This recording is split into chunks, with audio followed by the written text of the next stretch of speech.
Le nombre de djihadistes qui quittent le territoire contrôlé par Daesh reste plus bas qu'attendu, entre 20 000 et 30 000 combattants du groupe djihadiste seraient encore présents en Irak et en Syrie, malgré les défaites militaires et le recul de l'organisation dans la région, selon un rapport de l'ONU présenté lundi.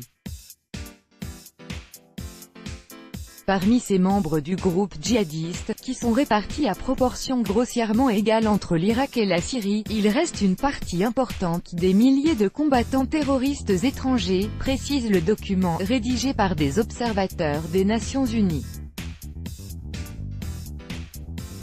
Selon la même source, entre 3 000 et 4 000 combattants de Daesh sont toujours basés en Libye, alors que les principaux responsables de l'organisation djihadiste opèrent désormais depuis l'Afghanistan. Toujours capable de mener des attaques sur le territoire syrien, Daesh a perdu le contrôle de la plupart de son « califat » autoproclamé, notamment après avoir été chassé en 2017 de Mossoul et Raqqa, les deux places fortes du groupe djihadiste sunnite en Irak et en Syrie. Il est cependant toujours capable de mener des attaques sur le territoire syrien.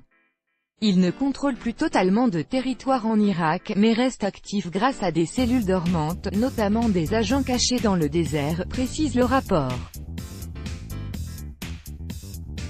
Certains États membres se sont inquiétés de la possibilité de voir se créer des cellules de Daesh dans le camp de réfugiés de Roukben, situé dans la zone contrôlée par les États-Unis, dans le sud de la Syrie, et où vivent des familles de combattants.